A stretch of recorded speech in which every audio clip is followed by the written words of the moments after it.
waxaan imid ilaahayna i keenay waa xafiiska ra-iisul wasaaraha xasan khayre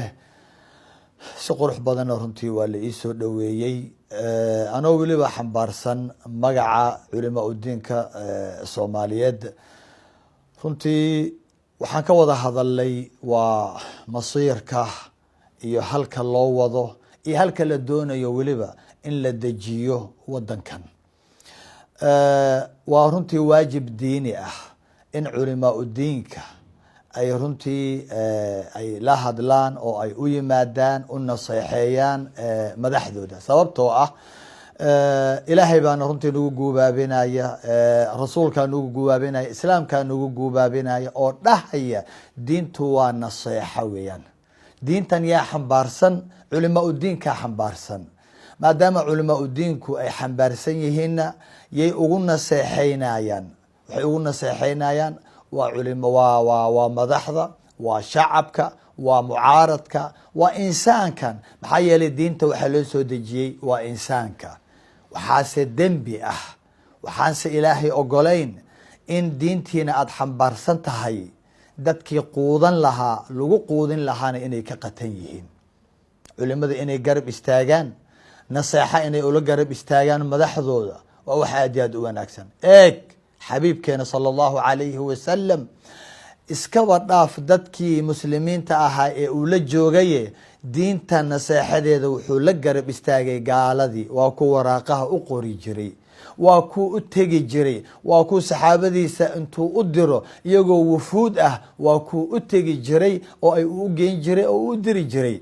marka diintan waa naseexo waxaan aad iyo aad ugula talinayaa una runtii dhiirigelinayaa culimaa udiinka xambaarsan diintan dadka kale ee maaragtay xataa cuqaasha ah mutacalimiinta muthaqafiinta wax soo bartay cilmigoodaas ay barteen in ay la wadaagaan uguna naseexeeyaan madaxdooda si qurux badan baa runtii la ii qaabilay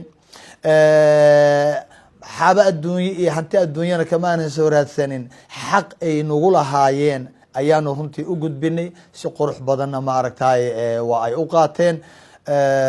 way u baahan yihiin madaxdu waa dad runtii maaragtay adeegayaal ah waa adeegayaasha shacabka weeyaan culimo udiinkuna waa adeegayaasha shacabka weeyaan waxa marka loogu adeegayo shacabka oo ay madaxdu ugu adeegayaanna waa in runtii culimo udiinka ay zaad uga yeelaan oo ay uga dhigaan madaxdooda waxaan leeyahay culimo udiinka dal iyo dibadba jooga ha ka hakranina meel fog iyo meel dhowba